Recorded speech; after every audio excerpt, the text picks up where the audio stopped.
चले ओए साथ रुके, सांसों में यूं मिल जाओ,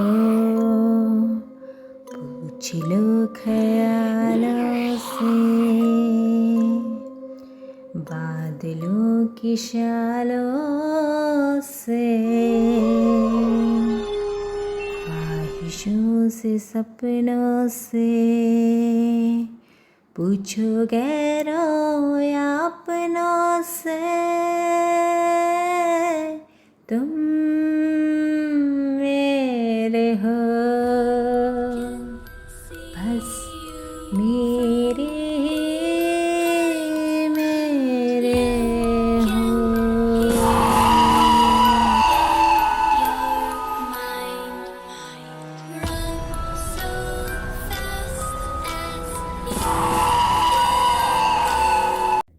तुम मेरे हो एपिसोड 11।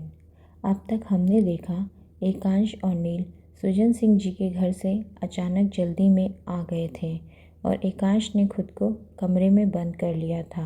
अब आगे रात को पूरा दिन के थके होने के कारण नील गहरी नींद में सो रहा था। वहीं एकांश को नींद में किसी के उसे पुकारने की आवाज़ सुनाई दे रही थी। वो सुन पा रहा था कि कोई उसे रुद्र कहकर पुकार रहा था और ये आवाज़ किसी लड़की की थी। एकांश के चेहरे पर पसीने की बूंदें छलक रही थी और वो अचानक चीख कर उठ जाता है। वो अपने चारों ओर देखता है, तभी उसे अपने कमरे की खिड़की खुली दिखती है और वो वहाँ खिड़की पर जाकर खड़ा हो जाता है। वो देखता है चारों तरफ घना गहरा काला अंधेरा था और दूर दूर तक बड़े बड़े पेड़ थे। जंगल जैसा कुछ दिखाई दे रहा था। तभी उसकी नज़र नीचे रोड के किनारे लगे एक बड़े पेड़ पर पड़ती है, जिसके पीछे एकांश को कुछ दिखाई देता है और दूर होने की वजह से वो समझ नहीं पा रहा था कि वो क्या है, पर इतना तो उसे क्लियर था कि वहाँ कोई तो है। वो बिना रिएक्ट किए खिड़की को बंद करके वहाँ से हट जाता है और जल्दी से अपने कमरे से बाहर निकलता है। वो अभी नीचे जाकर होटल से बाहर आया ही था कि उसने किसी को उस पेड़ के पीछे से जंगल में भागते हुए देखा और वो जल्दी से उसका पीछा करने लगा। पीछा करते करते वो इतना आगे आ गया था कि उसे समझ नहीं आ रहा था कि वो है कहाँ। तभी एकांश को किसी के उसके कान में फुसफुसाने की आवाज़ सुनाई देती है, आ गए तुम रुद्र। और वो चौंक कर इधर उधर देखता है, मानो उस आवाज़ को ढूंढने की कोशिश कर रहा हो, पर तब तक उसके चारों तरफ धुंध फैलने लगती है। उसे कुछ समझ नहीं आता। वो पूछता है, कौन है यहाँ, कौन है, मेरे सामने आओ। पर उसे किसी की आवाज़ नहीं आती। तभी उसे ऐसा लगता है जैसे उसका सर घूम रहा हो और वो अचानक सामने की तरफ चलने लगता है, जैसे अपने होश में ही ना हो। चलते चलते उसके पैर में एक कांटा चुभता है, पर एकांश को तो जैसे कोई फ़र्क ही ना पड़ रहा हो। वो बिना कुछ किए सीधा चलता जाता है। पेड़ों के सूखे पत्ते, कंकड़ पत्थर उसके पैरों में लग रहे थे और वो बिना उफ तक किए चला जा रहा था और एक जगह जाकर रुक जाता है। यहाँ बहुत सी सीढ़ियाँ थीं और उन सीढ़ियों के बीच पानी भरा था। ऐसे लग रहा था जैसे शायद ये कोई तालाब या कोई पुल हो। और तभी उसे ऐसा लगा जैसे उसे किसी ने उन सीढ़ियों पर से धक्का दे दिया हो और वो खुद को पानी में डूबता हुआ महसूस करता है।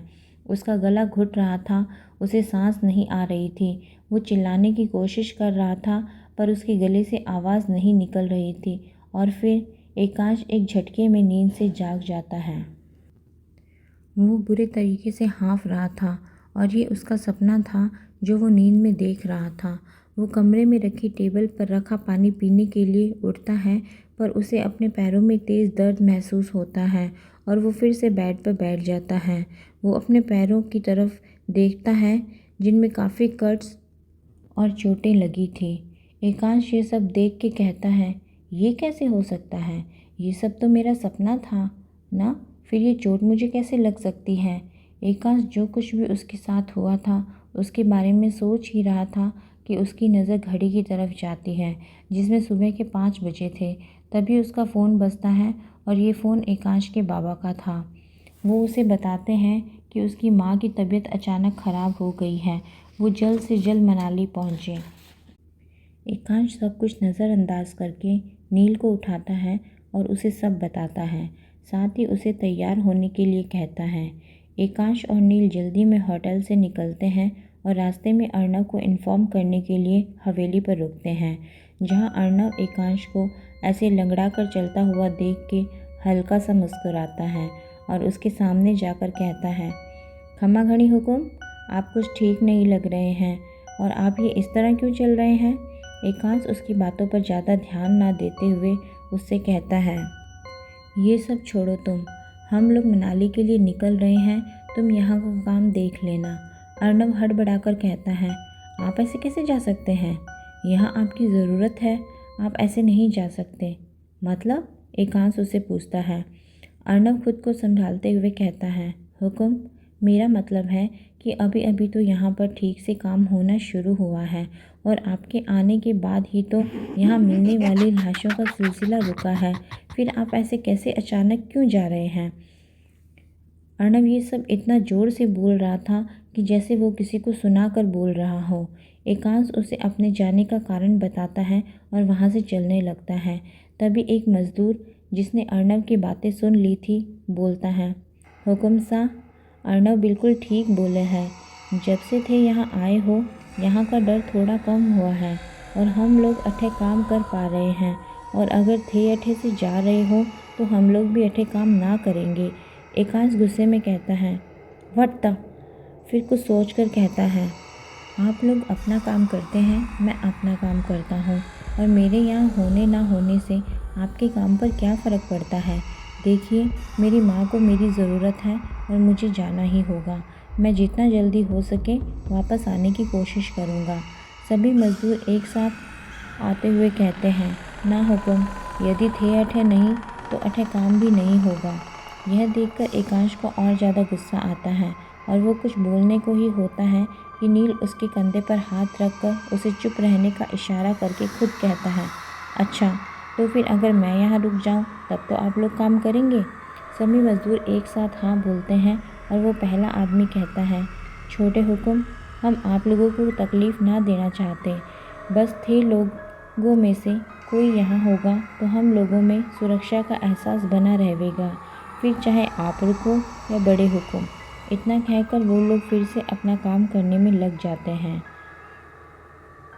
नील एकांश को गाड़ी तक छोड़ने आता है। एकांश उससे कहता है, तूने ऐसा क्यों किया, मैं माँ और बाबा को क्या बोलूँगा कि मैं क्यों तुझे यहाँ अकेले छोड़कर आ गया। नील कहता है, नहीं भाई, ऐसा कुछ नहीं है, मैं बस शाम को 5 बजे तक यहाँ रुकूँगा और उसके बाद होटल वापस चला जाऊँगा। आप मेरी चिंता मत कीजिए, आप माँ का ख्याल रखिएगा और अब ज़्यादा काम नहीं बचा है, मैं अगले हफ्ते तक घर आ जाऊँगा। एकांश नील के गले लगकर उसे खुद का ख्याल रखकर और इस हवेली से दूर रहने का कहकर वापस मनाली के लिए निकल जाता है। अर्नव नील और एकांश को दूर से देखकर बिल्कुल खुश नहीं लग रहा था। जो खुशी कुछ देर पहले उसके चेहरे पर थी वो अब दूर दूर तक नहीं दिखाई दे रही थी। वो गुस्से में अपनी मुट्ठियाँ बंद करते हुए हवेली के अंदर चला गया। आखिर क्या हुआ था पिछली रात एकांश के साथ? क्या उसने जो देखा वो सच था? अगर वो सच था तो फिर वो पानी से सीधा अपने बिस्तर पे कैसे आया? और अगर वो सच नहीं था तो फिर उसकी वो चोटें जो उसे सपने में लगी थी, उनके घाव सच में कैसे उसके पैरों पर थे? और अर्नव इतना गुस्से में क्यों था एकांश के जाने की बात सुनकर? क्या वजह थी अर्नव के इस अजीब बर्ताव की? क्या होगा अब जब नील अकेला रह गया है किशनगढ़ में? जानने के लिए सुनते रहिए तुम मेरे हो, सिर्फ हमारे YouTube चैनल पर। और अगर आपको हमारी कहानी पसंद आई हो तो please like, share and subscribe to this channel and follow us on for more interesting content. Thank you.